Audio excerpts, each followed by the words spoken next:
On March 17th, tens of thousands of people in the United States will be coming together to assemble at 23rd Street and Constitution. They will have an assembly period until about 1 o'clock in the afternoon, in which buses coming from 200 cities, large cities, small, medium-sized cities, all over the country, 43 states, bringing with organized transportation, coming to Washington, D.C.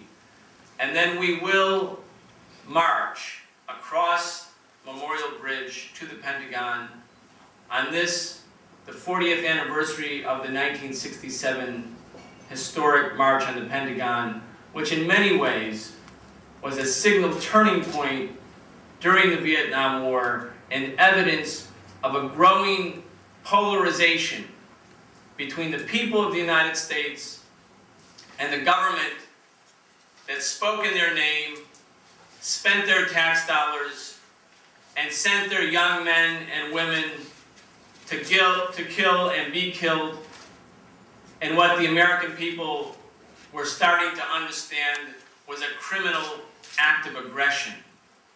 It represented, at that time, in 1967, the beginning of a new stage of the anti-war movement, during which time every college campus, every high school, every workplace, and yes, every military barracks became the scene of fervent anti-war organizing.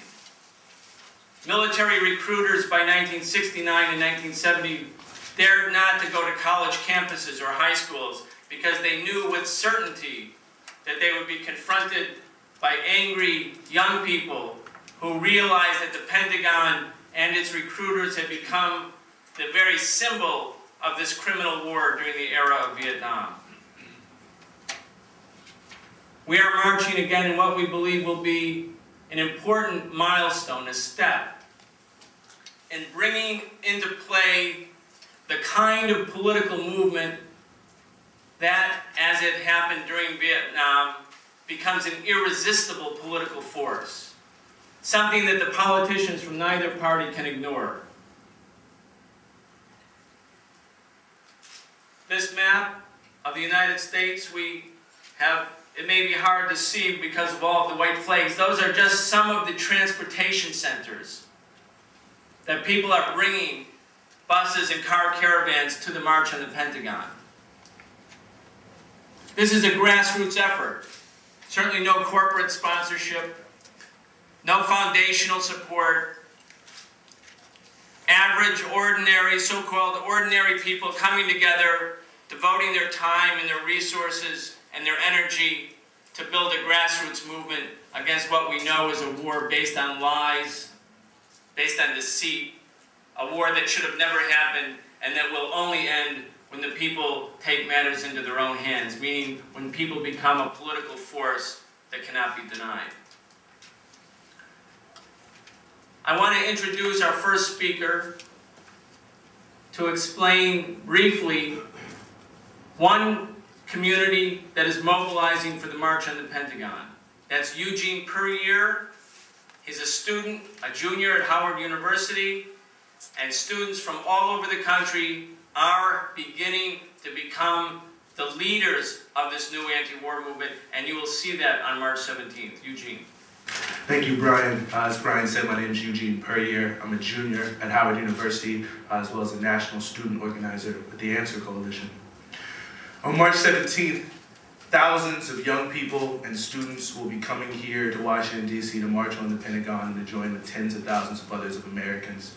So far, we're working with over 75 campuses. We've been working with people all across the country, in the South, the Midwest, the Northeast, and a large majority of people we're working with are people who have only been to 1 or 2 demonstrations and have never organized before and are now willing to get involved and organize their friends to come to March 17th and beyond on their campuses and in their communities. So for youth and students, this is an important day, March 17th, and we come to it with a special purpose, because for us it's not just another issue, really, it's a question of our future. It's a question of our future because we know that as long as our communities are bled dry because as thousands of our brothers and sisters in Iraq and our young soldiers from America die in the Middle East, we know that here in the United States, our communities are equally as devastated. And as we've seen, George Bush's new austerity budget gives us a glimpse into the kind of future that we can have. A future where government money goes only towards death and destruction and militarism and occupation. We know that with those priorities in place, that as a generation, we cannot move forward. We cannot move towards solving the major societal issues of our time, whether they be poverty, healthcare, homelessness, those sorts of things. And I think that, recently here in Washington, in Prince George's County in late February, we had a good example of the kind of future that we could have. On February 25th, this is reported in the Washington Post, a young man, he was 12 years old, he goes by the name of DeMonte Driver, died from a tooth abscess that could have been solved with an $80 procedure. $80, and he died from bacteria from a toothache. We're spending $2 billion a week in Iraq. And you have to ask yourself, what kind of country that we live in where we can have priorities where what everyone's worried about is, buying new bombs and building new nuclear weapons, and not how to make sure that small children and elderly people, and everyone for that matter, have a chance to live in this country without being afraid of going to the doctor because they don't have any money, or not feeling they can go to college because they don't have the proper financial resources. We want a world and a future as young people that is much, much different from that. But as young people, we're not hopeless, and we also know that we are not helpless. We know that a movement of people, of young people, of all people in America, from all communities coming together, not to just stand against the war, we're standing against the Iraq War, but also what it's doing here in America. And that's why we're marching on the Pentagon, and that's why youth and students will be in front of the march, marching on the symbol of militarism. Because for us, if we cannot remove these ingrained ideas in society that are pushing us down the wrong path towards death and destruction, we can never move towards a society with justice and equality. Thank you. Thank you, Eugene. Our next speaker is Carlos Arredondo.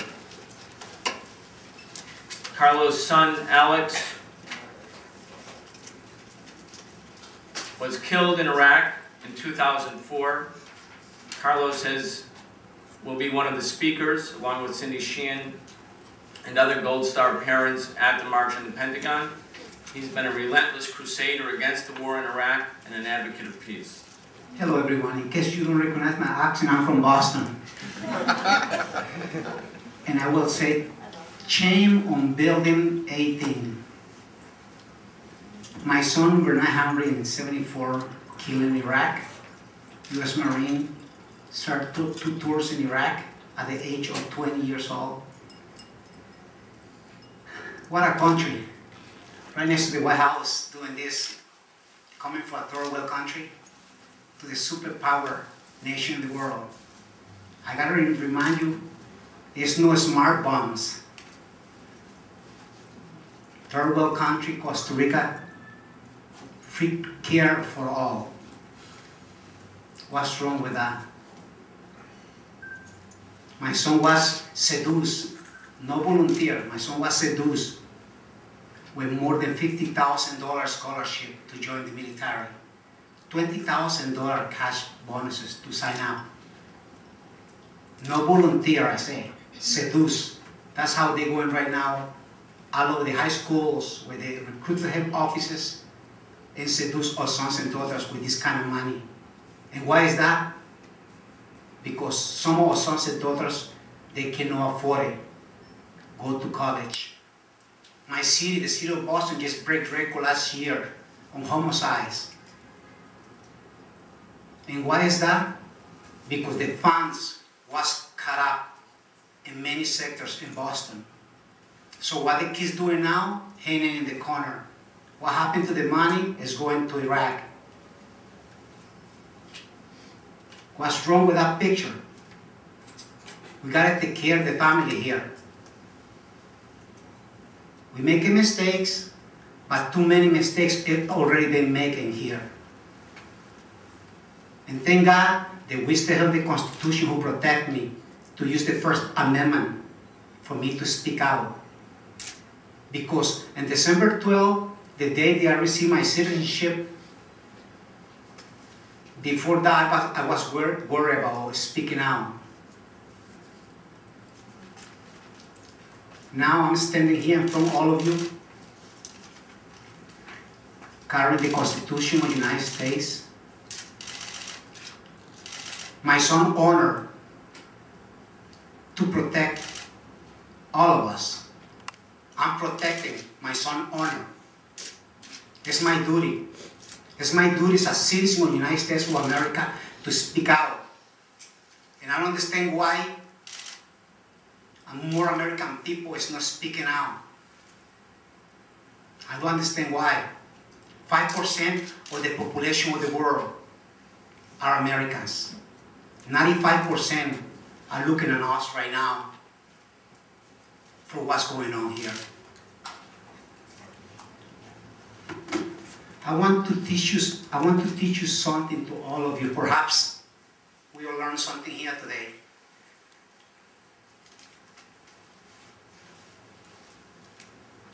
I want the green goes out of Iraq. Green goes out of Iraq. Green goes out of Iraq. That's how we're going to stop this funding. By getting this money back to my community where we need it. The day I received my citizenship, that day we lost 3 servicemen. That's how I got my citizenship. Today I wake up this morning to be here and we lost nine servicemen. And dozens of Iraqi citizens. And this has to stop. I don't support this administration at all. They've been telling us the wrong message since the beginning. If you have a little bit of support to this administration, it's not now. And it's time for the American people to stand up and do something about it. Because it's your moral obligation to do something about it. We have a responsibility for your community, your state, your country, and the rest of the world. Thank you. Thank you, Carlos. It's a real testament. It's hard for any parent to imagine what it is to have lost a child, especially in a criminal war, a war of aggression, a war based on lies and deceit.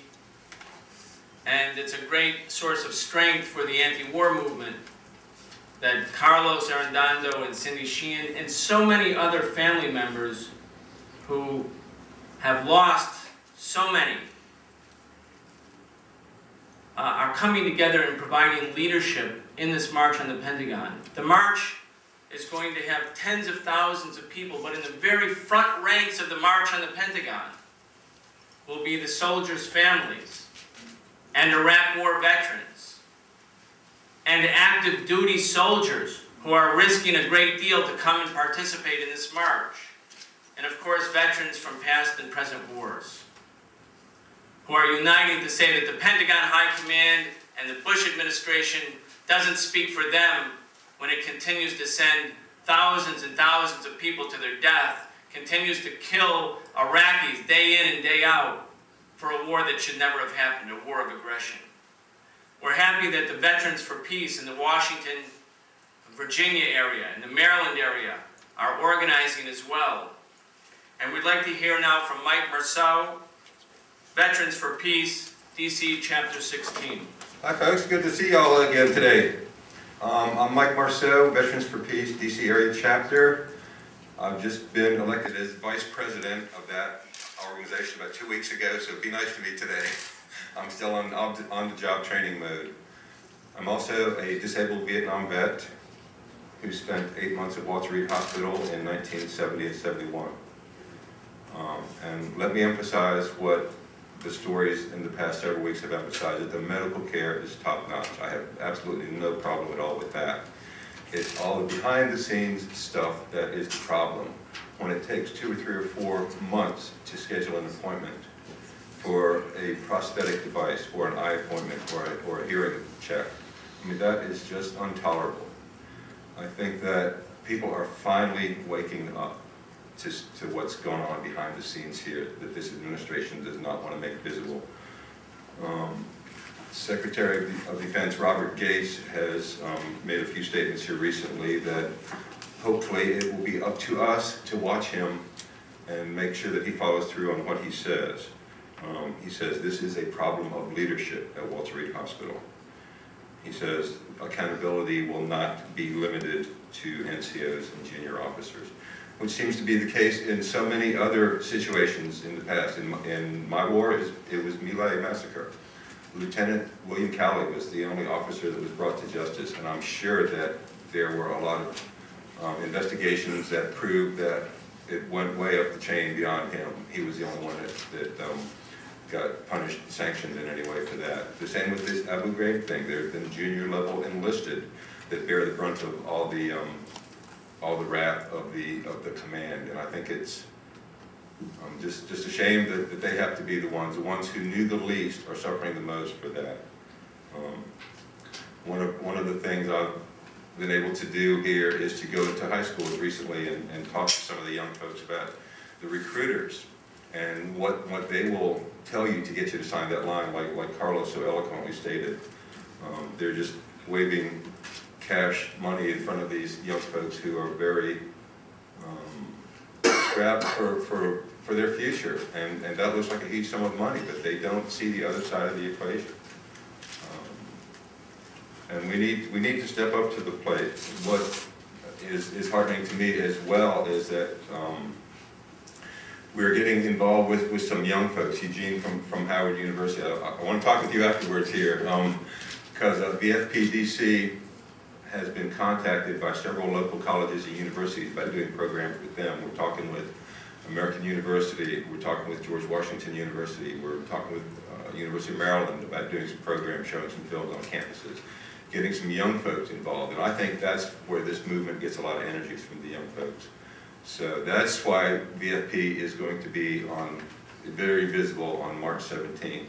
I know there are some websites out there that have some information on that. Our local website, which is just getting off the ground, is www.vfpdc.org.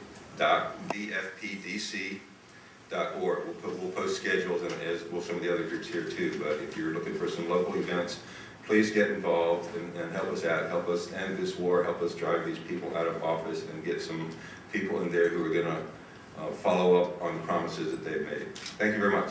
Thank you, Mike. Our next speaker is Imam Mahdi Bray. Mahdi is the Executive Director of the Muslim American Society Freedom Foundation. The Muslim American Society Freedom Foundation and Mahdi Bray in particular have been in the very forefront of the anti-war movement for the last few years. The Mass Freedom Foundation, along with the A.N.S.W.E.R Coalition, have anchored many of the largest mass demonstrations against the war in Iraq and in support of Palestinian people's rights and in opposition to the U.S.-prompted war in Lebanon last summer. Please welcome Imam Mahdi Bray.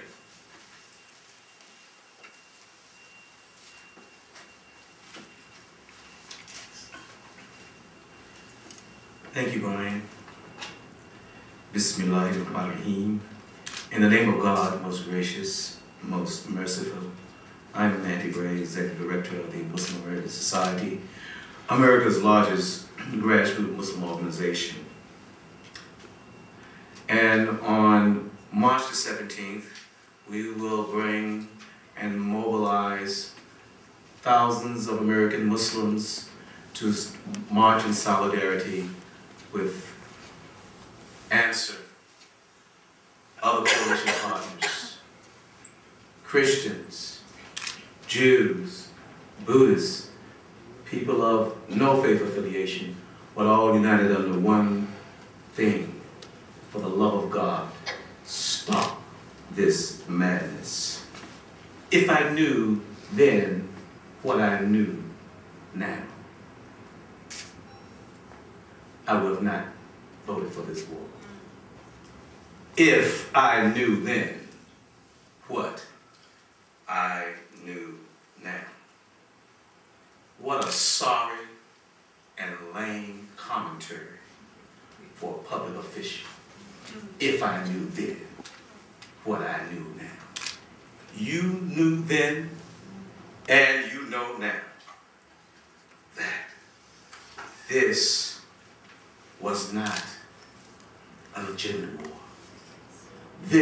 not the right thing to do.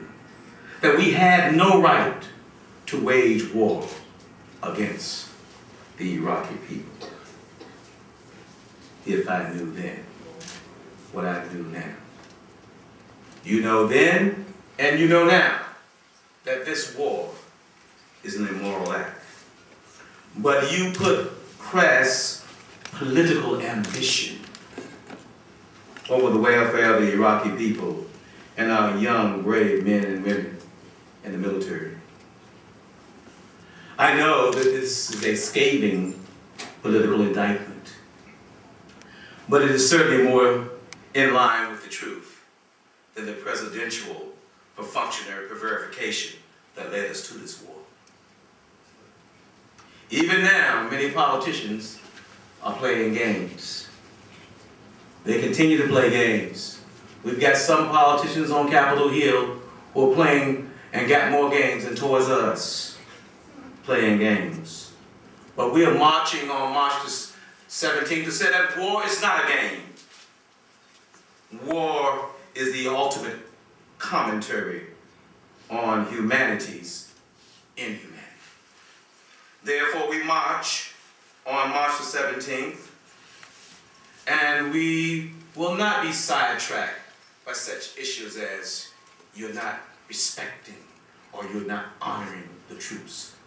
How dare you? How dare you, with Halliburton and Big Oil running from Pennsylvania Avenue all the way to Baghdad, tell us that we're not respecting the troops? How dare you tell us while you send our young boys and girls to war on a lie and cut government benefits for our veterans when they return, and they're a stone throw away from the White House and Walter Reed. Wounded patients are left neglected and housed in rat and roach infested buildings. And you tell us we're not respecting the troops? How dare you, Dick Cheney? How dare you, George Bush? Tell us that. So we are marching because the American people have woken up. They're not going to be fooled, and they're no longer fooled. So we're marching to end this war. We are marching to end this war so that we can wage the real war. The war on conditions that left people abandoned on the rooftops in New Orleans during Katrina. The war on the conditions that said that we can find the capacity to spend billions of dollars for smart bombs and drop them on a dumb mission in Iraq. But we can't have the willpower to provide health care for 48 million Americans. The conditions that leave parents in a situation where they can't even afford to send their kids to college anymore.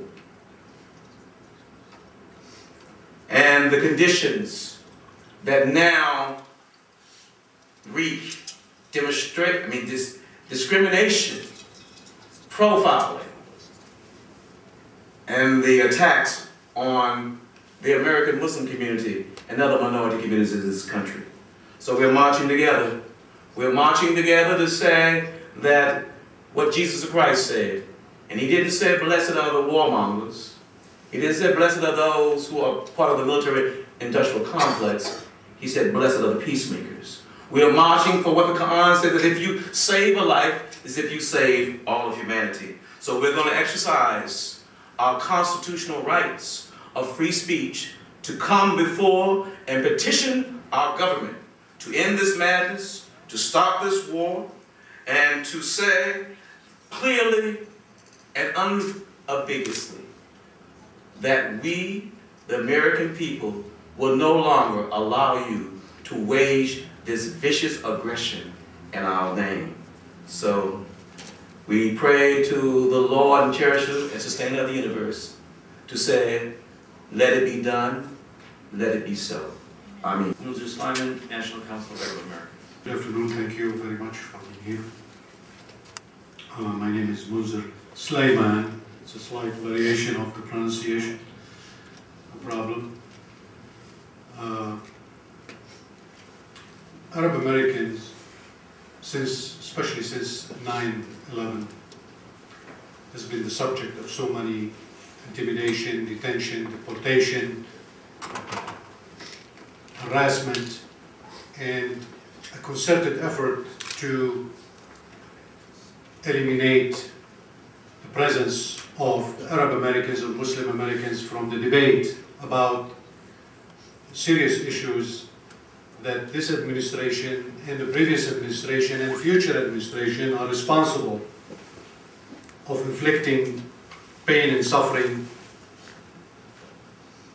not only to our communities back home, but even here. So we are at the receiving end of this national security state that inflicting fear and profiling and harassment to our community, and at the same time turning Arab land and Muslim land into a killing field. So we are very much part of the anti-war movement, despite the fear, despite the intimidation that to try to make Arab Americans be afraid to participate in the anti-war movement or even the political process. We are going to come by the thousands to participate in this march, similarly of previous marches, and we encourage our Arab Americans and their friends to come and to participate. This particular event reminds us of Vietnam, and there is lots of similarities and differences that being alluded to about whether we are having a similar situation now in Iraq. So despite hearing some echoes of the earlier time, administration officials have rejected the assertion that Iraq poses a Vietnam-like quagmire for US troops. The Bush administrations continue to ignore drawing any lessons from US painful failure at nation building in South Vietnam a generation ago. So the warning is not limited to us in the anti-war movement. I would like to bring your attention to a report published 2 years ago by the Army War College titled Iraq and Vietnam, Differences, Similarities and Insights, warns of dire consequences if the political lessons of Vietnam go unheeded. Quotation, in Vietnam, we were trying to prop a government that had little legitimacy. In Iraq, we are trying to weave together a government and support it so it can develop legitimacy. Both are extremely hard to do. This is one of the co-authors of this report 2 years ago.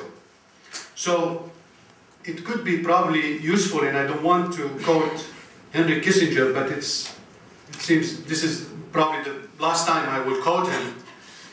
But it may be useful to consult him, the dinosaur of American diplomacy, about Vietnam.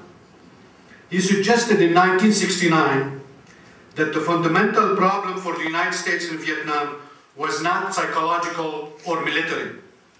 It was political. Unless the United States could stand up a South Vietnamese government that could defend itself and that was worth defending, America could neither leave Vietnam safely nor accomplish anything by staying. Alas, the South Vietnamese government, according to the Army War College report, was crippled from the start by three main weaknesses that no amount of American intervention could offset. First, professional military inferiority. Second, rampant corruption. Third, lack of political legitimacy. Well, it doesn't take lots of imagination to insert Iraq instead of Vietnam in the previous paragraph to draw the logical conclusion of the similarities. American policy in Iraq is becoming like a passenger trapped in a burning car was unable to steer and unable to escape. So, in addition of continuing to parroting, we are making progress, or the other repeated fantasy in Washington is that American trained Iraqi forces will ultimately be able to do what the American forces have not, which is defeat the resistance and pacify Iraq.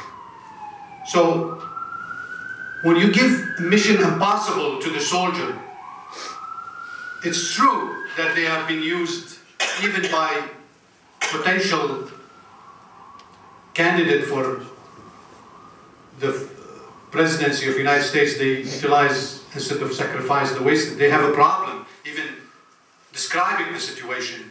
So here the situation we are confronting, the only way that we can resolve the quagmire that we are in is to stop the war and to have a timetable withdrawal, because it's, as we can see from history, it's a mission impossible.